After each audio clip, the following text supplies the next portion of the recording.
ધારી તાલુકાના બોરડી ગામમાં વીજળી પડવાથી મજૂરનું થયું મૃત્યુ, વાડી માલકનો આબાદ બચાવ। ધારી તાલુકાના બોરડી ગામમાં બપોરે 4:30ના સમયે આકાશમાંથી એકદમ વીજળી પડી હતી। તલવા લાવવાની કામગીરી કરતા દેવશીભાઈ સુખાભાઈ બલદાણિયા તેમજ તેમના મજૂર કામગીરી કરતા મજૂરી કામ કરતા ચેતનભાઈ કમલેશભાઈ લાસન ઉપર આકાશમાંથી આફત રૂપે વીજળી ત્રાટકી હતી। વીજળી પડતા જ પરપ્રાંતીય શ્રમિકનું ઘટના સ્થળે મોત થયું હતું, જ્યારે વાડી માલિક દેવશીભાઈનો ચમત્કારિક બચાવ થયો હતો। મૃતક કમલેશભાઈ ચેતનભાઈને 108 દ્વારા ધારી સરકારી દવાખાને ખસેડાયા। મૃતકની ડેડ બોડી પીએમ માટે ખસેડાઈ। રિપોર્ટર ડામોર વનરાજભાઈ, ધારી। મારું નામ લાસણ સંદીપ કુમાર કાળુભાઈ છે, ગામ કરમેલ, તાલુકો ફતેપુરા, જિલ્લો દાહોદ। શું બનાવ બન્યો? બનાવ બપોરે 4:30 અમે મારા કાકાનો છોકરો કમલેશ ને એ બધા તેલ ખરતા હતા, તો વીજળી પડી તો એમનું મૃત્યુ થયું। દવાખાને લઈ આવ્યા? હા, દવાખાને લઈ આવ્યા। શું નામ હતું?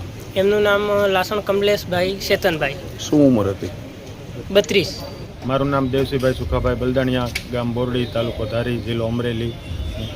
અમે બપોરે 4:30 તલનું ખખેરવાનું કામ કરતા હતા।